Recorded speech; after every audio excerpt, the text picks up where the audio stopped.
Негизи азыркы соцсеттерде элдердин сүйлөп аткан, элдердин көрсөтүп аткандары бул чындык ошол жерде. Эгерде ушул жигиттер, мына алдында отурган көлдүн жигиттери, ошол жигиттер ошол жерде турган болсо, бул балким өтпөй ошо боюнча калмак. Себеби бул канча жылдан бери келеткан нерсе болчу. Бул биздин жайлообуз, биздин жерибиз. Мен колдон келсе бир гана ошого окшогон жайлоолор эмес, Кыргызстандын 1 сантиметр жерин чет элге өтүшүн каалабайм. Мен мына Өзбекстанда иштеп атам азыр, ага чейин Түркияда иштеп келдим. Мен көрүп атам жердин канчалык алтындан дагы кымбат экендигин. Алтын демекчи, мына кумтөр жөнүндө сөз болуп кетти, азыр буга чейин айтып кетишти. Кумтөр алтын менен гана күмүштү айтышат. Алтын менен мынча алтын алынды, мынча күмүш алынды. А вольфрам каяка кетти? Күкүрт каяка кетти? Булар жөнүндө эч ким колдонбойт. Колдон биз мына келип, силердин добушуңарга ээ болуп, парламентте отуруп калсак, силер шайлаган өзүңөрдүн кандидаттарыңар менен бирге биз бул маселени кайрадан коебуз. Себеби алтын бүгүнкү күндө көп адамдын өмүрүнө да зыян алып келип атат. Экологияга зыян алып келип атат, жерге зыян алып келип атат. Канчалык деңгээлде анын пайдасы кимге тийип атат? Бул экинчи маселе болуп калды. Алтынды көтөргөн жигиттер түрмөдө отурса, жерди көтөргөн жигиттер түрмөдө отурса, өкмөт аны менен иши болбойтса, бүгүнкү күндө өкмөтүбүз аксап отурат. Бул жерде биз конкреттүү кадамдарга барыш үчүн конкреттүү кандидаттарды шайлап беришиңиздер керексиздер. Кээ бири айтат, сен паланча жерден чыктың, сен ошо жердин гана нерсесин көтөрүшүң керек дейт. А болуптур, ошол жерди көтөрөлү. Бирөө таластан чыккан таласты көтөрсүн, көлдөн чыккан көлдү көтөрсүн. Ошентип жүрө берсек мамлекет эмне болот анда? Мага бир таластык аксакал мындан жаңы депутат болгон жылы, мен 10 жылдан бери депутат боло элекмин. 10 жылга чейин эле депутат элем, азыр башка жумуштарда жүрөм. Бир таластык аксакал айтты эле: "Ибрагим, балам, Оштун кыйын жигиттерин көрүп атам. Баткендин, Жалал-Абадтын кыйын жигиттерин көрүп атам. Ысык көлдүн, Нарындын, Таластын кыйын жигиттерин көрүп атам. Бирок Кыргыздын жигиттерин көрө албайтам" деди. Кыргыздын жигиттери кырчындай болуп ол жерде туруш үчүн ар бир чөлкөм өзүнүн мыкты жигиттерин кандидат кылыш керек. Мына силердин кандидаттарыңар, ушу кандидаттарды шайлашыңар керексиз. Ар бир партия өзүнүн уставын, өзүнүн программасын жакшы кылып жазат. Эч ким жаман жазбайт.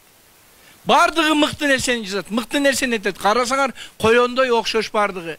Эч ким жамандык кылайын деп жазбайт да. А бирок ичин карап көрсөңүздөр, мазмунуна токтосоңуздар, мазмуну такыр башка. Раматылык улуу жазуучубуз Чыңгыз Айтматов айткан: 36 гана тамга бар. Чыгарма 36 тамгадан түзүлөт, китеп жазылат. Бирок китеп бирөө жакшы китеп, бирөө жаман китеп. А мазмуну демек башка. Бардык китептерди эле окуйбайсыңар. Ошол эле тамгадан жазылган. Биздин уставдагы, программадагы. Бирок биздин программаны, биздин уставды карап көрсөңүздөр, эч адашпайсыңар деп ойлойм. Себеби бүт кызмат кыла турган нерселер ушул жерде жазылган. Мына мен айтып атам, азыр жолдо ар жерде жолугушуп келгенде чоң нерсени көтөрүп. Мен социальный блокто дагы вице-премьер-министр болуп иштегенмин. Ошондо көп нерсени билип калдым. Мына азыр апаларыбыз бизге мындай тапшырма коюп атат, наказ коюп атат. Пособие, балдарга берилип аткан пособие. Эми эле алайын десең, сенин машинаң бар экен, пособияга болбойт. 2-3 жылкың бар экен, пособие алганга сага болбойт. Телевизориң бар экен, холодильнигиң бар экен, бар жок жетет турбайбы, сага пособие болбойт дейт. Аташынын башы деш керек андай эмес.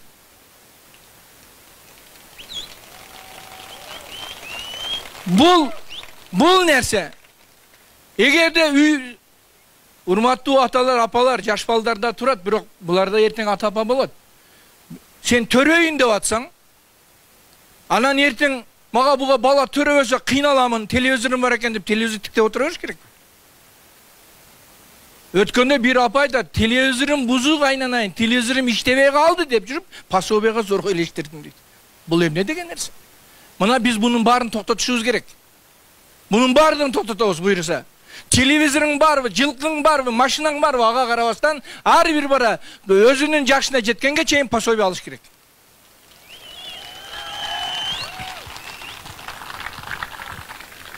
Энелерибиз, мына ак элечек кийген апаларыбыз отурат, жаш келиндер отурат, аяштар отурат. Энелер 7 бала төрөсө, Батыр эне деген наам берилет деп президенттин колу коюлган указ турат. А бирок ошо 7 бала төрөп, bir баласы кичине шогураак чыгып, же кошунасын уруп коюп, камалып кеткен болсо, сен батыр эне эмессиң дейт. Балаң түрмөгө отурат, же болсо балаңа иш козголгон. Бул 7 балага кирбейт, 6 бала дейт. Кандай деген нерсе? Эгерде 10ду төрөп, 4өө балким шогураак болуп калса, бири хулиган болуп калса, бири бирөөнү уруп койсо, бири аялы менен ажырашып кеткен болсо, бири алимент төлөбөй койсо, ал батыр энеге батыр эне бербей койгон болсо, аны төрөштүн эмне кереги бар анда? Биз кандай мамлекет болобуз анда? Мына энелердин төрөгөнү, эне bir баланы төрөгөндө өлүп тирилет. Туурабы апалар? Өлүп тирилет. 7 баланы төрөгөн эне 7 жолу өлүп 7 жолу тирилет. Анан ушул энелерибизди биз бактай албай, балаң жаман чыгып калыптыр деп батыр энени бербей койгон. Мен ойлойм бул такыр туура эмес. Буга биз чекит коебуз барыз. Эне 9 ай баланы курсагында көтөрөт. 3 жыл көкүрөгүндө көтөрөт. 5 жылга чейин желкесинде көтөрөт, өмүр бою жүрөгүндө көтөрөт. Эне челге эч ким көтөрө албайт бул нерсени.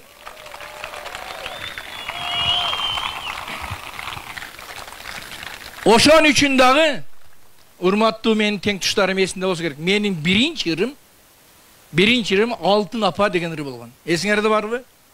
Алтын апа болбочу капа, уулуң үчүн санаа тартпа, Алтын апа кат жазам сага. Энелерди биз баркташыбыз керек. Энелер биздин улутту улут кылып турган энелер. Биздин улутубузду улап турган энелер. А биз буларга көмөкчү гана болуп атабыз. Ошон үчүн биз аял затын, мен неберелерим бар, кыз неберелерим бар. Мен бардыгынан эртеңки энени көрөм. Мен бардыгынан алардын эне болушун каалайм. Эне болуу бактысы ар бир аял затта болуш керек деп ойлойм. Мына өкмөт жөнүндө айтып кетти азыр төрага. Өкмөттү көп эле кыскартыш керек. Мына жогорку кеңештин депутаттарын 2 эсеге кыскартайлы деген сунушубуз бар. Себеби жогорку кеңеште азыр биз аны кыскартыштын, биз референдумга барышыбыз керек. Биз утуп келип, көп добуш менен утуп келсек, утуп барып эптеп эле отуруп калсак, биз эч балага жарабай калабыз. Эч нерсе, эч ким биз менен эсептешпей коет. Biz utup gelgenden keyin sunuş kirişimiz gerek. Bul azayısın, ministerlikler biriksin, oşonda köp чиновниктер azaydı. Azırkı чиновниктер, azırkı deputatlar attın üstünde oturgan çavendes. Kıyın bardığı. Hiç kim ıldığı da yok. Bana attın üstünde oturgan çavendezdi, at saktaydı. Attın tuyağı saktaydı. Attın tuyaktın astına kadalgan, kağılgan taka saktaydı. Bugünkü oturgan, bara turgan ministerler dağı, deputatlar dağı attın üstünde oturgan çavendez emez. Tuyaktın astına kağılgan taka boluş gerek. Mekenim Kırgızstan partiyası taka bolup kağılalar selerin aldarga. Biz gele utup gele turgan bolsak, uşul jigitlerden, uşul çölkömdün problemasını siler soraysalar. Bana geçe narında bir apa aytып atat. Aynanayın balam deydi. Biz barsak narından deputatın yok. Biz seçe albayбыз деп айтты. Былтыр бирөө деп айтып atat atlarından beri. Ошон үчүн ар ким өзүңөрдүн кандидаттарыңарга жакшы добуш беришиңиздер керек. Бул деген сиздердин балаңыздар, сиздердин уулуңуздар, сиздердин кызыңыздар. Bir айылда сулуу кыздары, балбан жигиттери, Jakşı ırçılары çıgat eken, ekinci ayıldan hiç kim çıkmadı. Aradan 50 yıl ötse, janagı çıgıp atkan çölkömdön dagala batır balban jigitler, talantlı ırçılar, sulu kızlar, mıktı külükler çıgat, ekinci ayıldan hiç kim çıkmadı. Aradan 100 yıl ötkünde dagala oşadan çıgat, berkiden hiç kim çıkmadı. Anan keyin narkı hiç kim çıkmagandın aksakaldары çoğulup gelip alıp, berki aksakaldары gelip suraptır. Ne üçün silerden daim talantlı jigitler çıgat, sulu kızlar çıgat, silerden balban jigitler çıgat, bizden hiç kim çıkmaydı dese, berki aksakaldar, akıllı aksakaldar aytkan eken.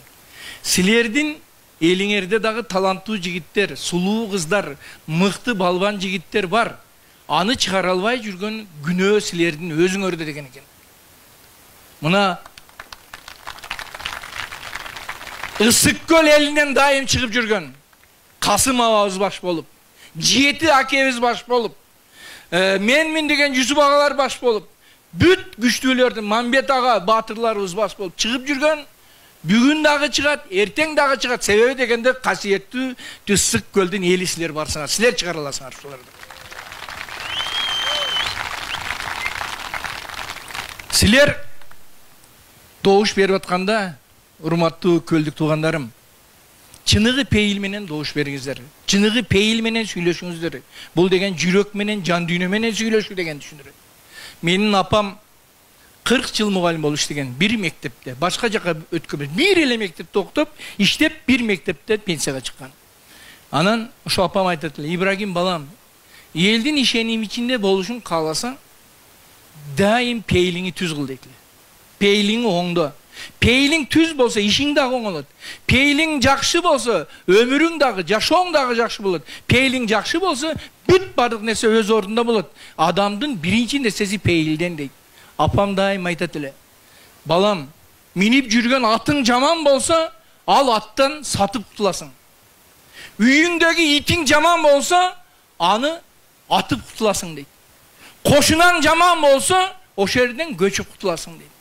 Egerde algan ayalın jaman bolsa, adan kaçıp kutulasın deydi.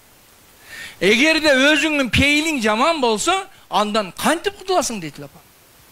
Mana peylimiz tüz bolsun, oşonda işimiz jakşı bolat. Mana Ulu Kıtay elinde mınday bir söz var.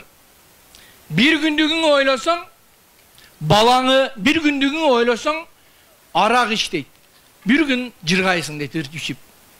Bir yıldığını oylasan, gürüç ek deydi. Bir yıldan keyin oşo gürüçtün paydasını görüyorsun deydi. 10 yıldığını oylasan, darak oturguz, darak ek, 10 yıldan keyin oşo daraktın paydası sağa tiyetdi. Tüölüktü oylasan, ertenkiliğini oylasan, geleceğinde balаңды oylasan, balaڭı bak, balaڭı östür, balaڭı tarbiyala. Bu senin geleceğin dedi. Oşonduktan urmattуу şaylooçular, ertege 4'ünde bola turgan şaylooda bir gündük üçün emez, bir yıldık üçün emez, gelecek üçün, ertenki baldar üçün, balam can balamdar üçün doğuşuңарды berişiңizdер керек. Mına şaylooda ar kандай nersege tuş bolup dabыз. Ma forma 2 degen çıgıptır. Forma 2. Forma 2'ni ap kelip alıp durup, avtobusga salып alıp durup, bir участокка koyot eken dagı, участок 2,5 ming bolgondan keyin toldu deyt eken. Hiç kim kabul albay büttü deyt. Bir jumandan keyin dagı 400 adam başka jaka çıkıp ketti deyt. Narkı участокка barsaң biziki toldu deyt. 3 günden keyin 200 adam anan narkı участокка ötüp kettir. Oşende birbirini tapmay kalıyordu da sonra. Baş aylanıp, adaşıp, forma 2 emnekenin çataşıp ketişti. Mana bizde de şunday nerse oldu. Bizin ayılga gelip, men özüm uçotun başka yerde gireyin desem, toldu deydi. Anan 5 günden keyin звонить etedi, boşodu deydi. Kanday boşodu? Alar başka jaka çıkıp ketip kaldı, başkalar ap ketip kaldı deydi. Boşodu gelip koyuyor deydi. Munday degen nerse, munday degen şayloo bolboyt da. Men bunu bir sen elestettim. Burada bir anekdot var hele, tamaşa retinde. Bir aksakal üyüne gelip, 4 balası var eken, ayalına gelip aytat dedim, tamaşa retinde. Ayalına aytat kendim, baybiçe 5 balalı bolsa dahi pensiyaga çıksa bola turgan bolup kaptır, erkekler üçün dahi. Men deyt pensiyaga çıkayın dese, ayalı aytat deyt. Ha bizde 4 ele bala var go dese. Emi baybiçe tuğra çün, koşun ayıldı. bir bala var ele, sağa aytpay жүрдүм эле, ошону алып келип коюп, үйгө киргизип, пенсияга чыгып кетейин дептир. Dese baybiçesi daga mailem ap kelsen ap ke degen eken. Alıp үйüne barıp, Narkayılga barıp, Berkin'e ap gelip, үйüne gelse 4 balası yok eken. Kana baldar dep baybiçesine kırsa. Aların ataları da pensiyaga çıkartken ap ketip kaldı dediken. Erten forma 2 dağı şuna bolup kalbasın. Soğuştu alayında bul yerden 2000 doğuş dese 2000 doğuştun Narkayılga ötüp ketmesin. Oşonduktan jakşılap, kontroldop, bana agitatorlar özüңөрдүн балдарыңар үчүн добушту алып бериңиздер ушул.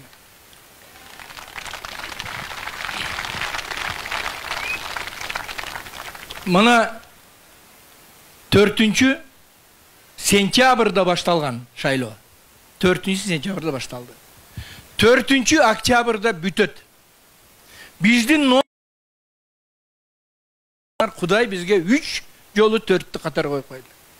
Uşu 3-4'tü unutpastan sizler dağını göğürak 4 kılga kanı 4 kılasınlar. 4. Oktyabr günü her kiminger ertemenen turup şaşpastan mal aldı karap үйгө nan pandı berip okat sokatты dayarlap şaşpay saat 4'tü şaylı uçaslarına gelgile saat 4'te жалgız gelvegile 4'ten bolup gelgile 4'ten gelip Mekenim Kırgızstan degen partiyany şaylap bergile.